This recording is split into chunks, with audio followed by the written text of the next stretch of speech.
పిఠాపురం తొలి పర్యటనలోనే పవన్ కళ్యాణ్ సంచలన నిర్ణయం తీసుకున్నారు. ప్రభుత్వ పరిస్థితి చూశాక జీతం తీసుకోవద్దని నిర్ణయించుకున్నారంటున్నారు పవన్. పంచాయతీరాజ్ నిధులు ఎక్కడికి వెళ్ళాయో అర్థం కావడం లేదంటున్నారు. 600 కోట్లు పెట్టి ఋషికొండలో విలాసవంతమైన బిల్డింగ్స్ కట్టారు. కానీ అదే 600 కోట్లు పెట్టి ఉంటే ఒక జిల్లా అభివృద్ధి చెంది ఉండేదన్నారు పవన్ కళ్యాణ్. తన సైడ్ నుంచి ఎలాంటి అవినీతి చేయనని కేంద్రం నుంచి జలజీవన్ మిషన్ నిధులు తెచ్చుకోలేకపోయారంటున్నారు పవన్ కళ్యాణ్. ఇక మ్యాచింగ్ గ్రాంట్ ఇస్తే కేంద్రం నుంచి 1000 కోట్లు వచ్చేవని కనీసం మ్యాచింగ్ గ్రాంట్స్ కూడా ఇవ్వలేకపోయారంటూ పవన్ కళ్యాణ్ గత ప్రభుత్వంపై మండిపడ్డారు. తాను జీతం తీసుకొని పని చేద్దామనుకున్నానని, కానీ పంచాయతీరాజ్ శాఖ పరిస్థితి చూశాక జీతం తీసుకోవద్దని నిర్ణయం తీసుకున్నానంటున్నారు పవన్ కళ్యాణ్.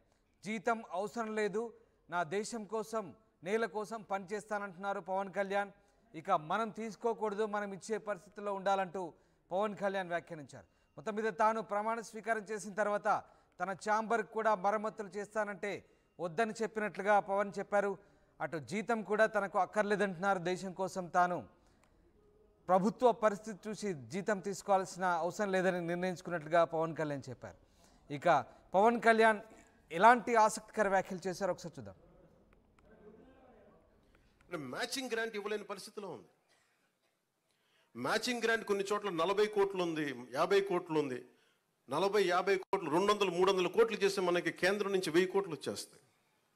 అంత మ్యాచింగ్ గ్రాంట్ కూడా ఇవ్వలేని పరిస్థితిలో మ్యాచింగ్ గ్రాంట్ ఇవ్వలేకపోయారు. కానీ ఋషికొండలో ఇల్లు కట్టుకున్నారు. బూడిదలో పోసిన పన్నీరు, అది బాధేస్తుంది. అంత విలాసవంతమైన భవనం, ఓకే వాళ్ళు అనుకున్నట్టుగా నేను వాళ్ళ ఆ వాదనకి నేను సరే అంటున్నాను. ఓకే మీరు అన్నట్టుగానే అది కూర్చోబెట్టి ఎవరైనా విఐపీస్ వస్తే ఉండటానికి అంత అవసరం ప్రస్తుతం.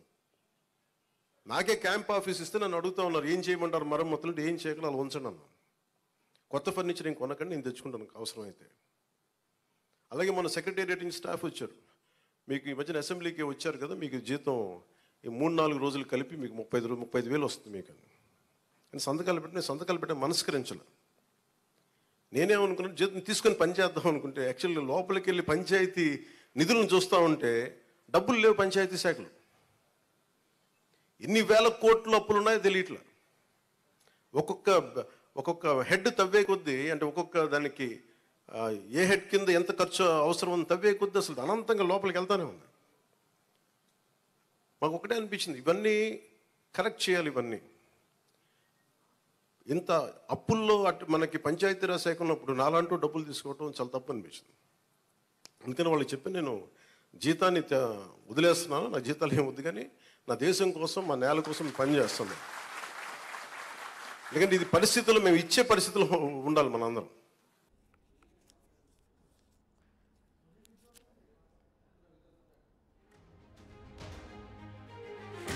ప్రభుత్వ పరిస్థితి చూశాక జీతం తీసుకోవద్దని నిర్ణయించుకున్నట్లుగా డిప్యూటీ సీఎం పవన్ కళ్యాణ్ చెప్తున్నారు. పంచాయతీరాజ్ నిధులు ఎక్కడికి వెళ్ళాయో అర్థం కావడం లేదంటున్నారు. తనకు క్యాంప్ ఆఫీస్ కేటాయించినప్పుడు అందులో మరమ్మతులకు కూడా నో చెప్పినట్లుగా పవన్ చెప్తున్నారు. ఇక ఋషికొండలో విలాసవంతమైన బిల్డింగ్స్ 100 కోట్లు పెట్టి కట్టారని అవి ఒక జిల్లా అభివృద్ధి చెంది ఉండేదంటూ పవన్ కళ్యాణ్ వ్యాఖ్యానించారు. తన సైడ్ నుంచి ఎలాంటి అవినీతి చేయనంటున్నారు పవన్ కళ్యాణ్. రైట్, ప్రకాష్ జైన్ అవుతున్నారు. ప్రకాష్, పిఠాపురం పర్యటనలో పవన్ కళ్యాణ్ చాలా ఆసక్తికర వ్యాఖ్యలు చేశారు. చాలా నిబద్ధతతో కూడిన మాటలు మాట్లాడారు. ఆయన అసలు జీతం తీసుకోనంటున్నారు. ఖచ్చితంగా ప్రభుత్వ పరిస్థితి చూసి తాను జీతం తీసుకోవద్దంటూ నిర్ణయించుకున్నట్లుగా పవన్ చెప్తున్నారు. ఇంకా ఎలాంటి మాటలు మాట్లాడారు, ఆయన మాట్లాడిన విధానాన్ని ఏ రకంగా మనం అర్థం చేసుకోవాలి, స్థానికంగా ఎలాంటి చర్చ సాగుతుంది? జనసేన అధినేత పవన్ కళ్యాణ్ పిఠాపురం నియోజకవర్గంలో డిప్యూటీ సీఎం హోదాలో మొదటిసారిగా రావడం జరిగింది. ఈ నేపథ్యంలో జనసేన అధినేత పవన్ కళ్యాణ్ ఈ రోజు ఆసక్తికర విషయాలనే కూడా జరిగాయని మనం ప్రధానంగా చెప్పొచ్చు. అంతేకాకుండా తన పర్యటన మొదటి రోజే ఈ యొక్క పెన్షన్ల పంపిణీ కార్యక్రమంలో పాల్గొన్నారు. అంతేకాకుండా తనకి ముఖ్యంగా ఈ యొక్క పిఠాపురం నియోజకవర్గంలో గెలిచిన తర్వాత విజయోత్సవ ర్యాలీలు ఇటువంటి తీసుకోవడానికి నాకంతా కూడా ఇష్టం లేదు. ఏదైనా మంచి కార్యక్రమం చేయాలి, అలాగే ప్రజల యొక్క సమయానితో పాటు అలాగే ఇబ్బందులు కలిగించే పెట్టించవద్దు, అలాగే పోలీసులను ఇబ్బంది పెట్టించవద్దు అంటూ పలు కార్యక్రమాలు కూడా ఆయన అంతా ఆసక్తికర కామెంట్స్ కూడా చేసిన జరిగింది. అంతేకాకుండా ఆయన ఈ రోజు పర్యటనలో పెన్షన్ల పంపిణీ కార్యక్రమంలో ఒక సంచలన నిర్ణయమే తీసుకున్నారు. తన హోంమంత్రిగా పనిచేస్తున్న తన ప్రధానంగా ఉప ముఖ్యమంత్రిగా పనిచేస్తున్నప్పటికీ ఆయన జీతం తీసుకోకుండా పని చేయాలనే ఒక సంచలనమైన నిర్ణయాన్ని పవన్ కళ్యాణ్ తీసుకున్నారో మనం ప్రధానంగా చెప్పొచ్చు. ఎందుకంటే ఆయన పంచాయతీరాజ్ శాఖ మంత్రిగా బాధ్యతలు చేపట్టిన కానీ కూడా ఒక్కొక్క శాఖలో ఒక్కొక్క దాంట్లో కూడా ఎంత అవినీతి జరిగింది అన్ని కూడా తీసుకుంటే ఆశ్చర్యకరమైన లెక్కలు తన దృష్టికి రావడంతోనే ఈ నిర్ణయాన్ని తీసుకున్నట్టుగా చెప్పడం జరిగింది. ఎందుకంటే ప్రధానంగా చూసుకుంటే గత ప్రభుత్వం ఎన్నో అవినీతి పనులు చేసింది. ఈ నేపథ్యంలోనే అక్రమంగా 600 కోట్ల రూపాయలతో ఏదైతే రుషికొండపై ప్యాలెస్ నిర్మించింది. కానీ 600 కోట్లు ఉంటే ఒక జిల్లా అభివృద్ధికే పనిచేసేది, లేదా ఒక జిల్లాలో 600 కోట్లతో పలు అభివృద్ధి కార్యక్రమాలు చేపట్టడం. కానీ ఈ సమయంలో ఇటువంటి విలాసవంతమైన బిల్డింగ్లు అవసరం అంటూ ఒక ఆసక్తికర కామెంట్ అయితే చేశారు. అదే 600 కోట్ల రూపాయలు ఉంటే మొత్తం ఒక జిల్లాను అభివృద్ధి చేయడమే కాకుండా ప్రధానంగా ఇటువంటి సమయంలో ఇటువంటి ఖర్చులు పెట్టి రాష్ట్రం అప్పుల్లో ఉందని చెప్పడం ఈ విధంగా ప్రధానంగా ఆశ్చర్యకరమైన విషయం అని చెప్పేసి ప్రధానంగా ఇంకా ఇటువంటి విషయాలు వెలుగులోకి వచ్చే అవకాశం ఉంది. నేను ఒక్కొక్క శాఖలపైన స్టడీ చేసుకుంటూ వస్తున్నాను. నాకు ప్రధానంగా పంచాయతీరాజ్ ఎంతో ఈ యొక్క గ్రామాల అభివృద్ధికి ఎంతో కీలకంగా వ్యవహరించాలి. అంతేకాకుండా ఏదైతే ఆర్డబ్ల్యూ దానికి సంబంధించిన శాఖ అయితే తీసుకున్నో అలాగే మ్యాచింగ్ ఫండ్స్ ప్రధానంగా చూసుకుంటే ఏదైతే జల జీవన్ మిషన్ కేంద్ర ప్రభుత్వం ఇచ్చే నిధులు పూర్తి స్థాయిలో వినియోగించుకోవడం రాలేదు. గత ప్రభుత్వానికి ఏదైతే దానికి సంబంధించినటువంటి మ్యాచింగ్ ఫండ్స్ ఇవ్వగలిగితే మొత్తం ప్రజలందరూ కూడా తాగునీటి కష్టాలన్నీ కూడా తీరాయి. కానీ ఆ గత ప్రభుత్వం ఏ విధంగా కూడా చేయలేకపోయిందని చెప్పేసి ప్రధానంగా ఆయన ఆసక్తికరంగా మాట్లాడే పరిస్థితి ఉంది. ఈ నేపథ్యంలోనే మనం ప్రధానంగా చూసుకుంటే పవన్ కళ్యాణ్ ఇంకా ఆసక్తికర కామెంట్స్ చేశారు.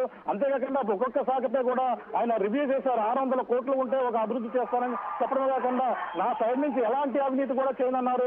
కేంద్రం నుంచి జల జీవన్ మిషన్ తెచ్చుకునే పరిస్థితి లేదని ముందుగానే చెప్పడం జరిగింది. అలాగే ప్రధానంగా చూసుకుంటే నేను ఈ యొక్క రాష్ట్ర పరిస్థితి చూడడమే కాకుండా ప్రధానంగా అక్కడ ఉన్నటువంటి శాఖలపై జరిగిన అవినీతి అన్ని చూస్తుంటే ముఖ్యంగా నేను జీతం తీసుకోకుండా పని చేయాలని నిర్ణయించుకున్నానని ఆయన అయితే చెప్పడం జరిగింది. మనమంతా కూడా ఇచ్చే పరిస్థితిలో ఉండాలి కానీ తీసుకునే పరిస్థితులు ఉండకూడదని ఈ నిర్ణయం తీసుకున్నాను. ఎందుకంటే దేశం కోసం ఊరికి మామూలుగా తన సేవ చేయాలనుకున్న దేశం కోసం ప్రజల కోసం ఈ యొక్క ఉప ముఖ్యమంత్రిగా నాకు పదవి కాదు, కేవలం వాళ్ళ సేవ చేయడం కోసం వచ్చాను. ఈ పదవులన్నీ కూడా మామూలుగా వచ్చాయని చెప్పేసి ఆయన అంతా కూడా ఆసక్తికర కామెంట్స్ అయితే చేశారు. అలాగే ముఖ్యంగా చూసుకుంటే పవన్ కళ్యాణ్ ఈ రోజు పర్యటనలో ప్రధానంగా నియోజకవర్గ ప్రజలతో పాటు అలాగే కార్యకర్తలు జనసేన నాయకులతో కూడా ఈ రోజు కలవడం జరుగుతుంది. ఉదయాన్నే పెన్షన్ పంపిణీ కార్యక్రమం చేసినప్పటికీ పెన్షన్ పంపిణీ కార్యక్రమంలో వికలాంగులకు ఇవ్వడం జరిగింది. అలాగే వికలాంగులకు ఎవరైతే దివ్యాంగులు ఉన్నారో వాళ్ళకి మొదటిసారిగా ఇచ్చిన తర్వాత తను మాట్లాడుతూ ఇటువంటి కామెంట్స్ కూడా చేసిన పరిస్థితి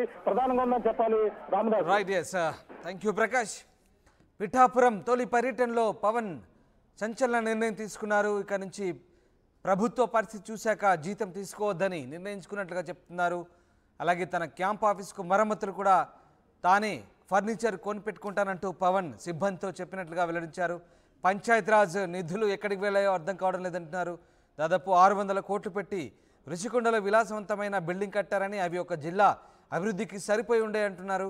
తన సైడ్ నుంచి ఎలాంటి అవినీతి చేయనంటూ పవన్ వ్యాఖ్యానించారు. ఇక కేంద్రం నుంచి జల్ జీవన్ మిషన్ నిధులు తెచ్చుకోలేకపోయారని కనీసం మ్యాచింగ్ గ్రాంట్ ఇస్తే అధిక నిధులు వచ్చాయంటూ పవన్ కళ్యాణ్ గత ప్రభుత్వాన్ని ఉద్దేశించి మాట్లాడారు. మొత్తం మీద పవన్ కళ్యాణ్ ఆసక్తికర వ్యాఖ్యలైతే చేశారు. పిఠాపురం పర్యటన సందర్భంగా పవన్ ఈ కీలక నిర్ణయాన్ని ప్రకటించారు. ఇక నుంచి తాను ఎమ్మెల్యేగా ప్రభుత్వ జీతం తీసుకోనంటున్నారు deputy CM Pawan Kalyan. Matching grant ఇవ్వలేని పరిస్థితిలో ఉంది. మ్యాచింగ్ గ్రాంట్ కొన్ని చోట్ల 40 కోట్లు ఉంది, 50 కోట్లు ఉంది. 40-50 కోట్లు 200-300 కోట్లు చేస్తే మనకి కేంద్రం నుంచి 1000 కోట్లు వచ్చేస్తాయి. అంత మ్యాచింగ్ గ్రాంట్ కూడా ఇవ్వలేని పరిస్థితిలో మ్యాచింగ్ గ్రాంట్ ఇవ్వలేకపోయారు. కానీ ఋషికొండలో ఇల్లు కట్టుకున్నారు. వీళ్ళు బూడిదలో పోసిన పన్నీరు అది బాధేస్తుంది. అంత విలాసవంతమైన భవనం ఓకే, వాళ్ళు అనుకున్నట్టుగా నేను వాళ్ళ ఆ వాదనకి నేను సరే అంటున్నాను. ఓకే, మీరు అన్నట్టుగానే అది కూర్చోబెట్టి ఎవరైనా విఐపీస్ వస్తే ఉండటానికి అంత అవసరం ప్రస్తుతం. నాకే క్యాంప్ ఆఫీస్ ఇస్తే నన్ను అడుగుతా ఉన్నారు ఏం చేయమంటారు మరమ్మతులు, ఏం చేయగలరు అలా ఉంచండి అన్నాను. కొత్త ఫర్నిచర్ ఇంక కొనకండి, నేను తెచ్చుకుంటాను అవసరమైతే. అలాగే మన సెక్రటేరియట్ నుంచి స్టాఫ్ వచ్చారు. మీకు ఈ మధ్యన అసెంబ్లీకి వచ్చారు కదా, మీకు జీతం ఈ 3-4 రోజులు కలిపి మీకు 35,000 వస్తుంది మీకు అని సంతకాలు పెట్టే మనస్కరించాలి. నేనేమనుకున్నాను, జీతం తీసుకొని పని చేద్దాం అనుకుంటే యాక్చువల్లీ లోపలికి వెళ్ళి పంచాయతీ నిధులను చూస్తూ ఉంటే డబ్బులు లేవు. పంచాయతీ శాఖలు ఎన్ని వేల కోట్ల అప్పులు ఉన్నాయో తెలియట్లా. ఒక్కొక్క హెడ్ తవ్వే కొద్దీ, అంటే ఒక్కొక్క దానికి ఏ హెడ్ కింద ఎంత ఖర్చు అవసరం ఉంది తవ్వే కొద్దీ అసలు అనంతంగా లోపలికి వెళ్తానే ఉంది. మాకు ఒకటే అనిపించింది, ఇవన్నీ కరెక్ట్ చేయాలి. ఇవన్నీ ఇంత అప్పుల్లో మనకి పంచాయతీరాజ్ శాఖ ఉన్నప్పుడు నాలంటూ డబ్బులు తీసుకోవటం చాలా తప్పు అనిపించింది. అందుకని వాళ్ళకి చెప్పి నేను జీతాన్ని వదిలేస్తున్నాను, నా జీతాలు ఏం వద్దు, కానీ నా దేశం కోసం, మా నేల కోసం పనిచేస్తున్నాను. ఎందుకంటే ఇది పరిస్థితుల్లో మేము ఇచ్చే పరిస్థితుల్లో ఉండాలి మనందరం.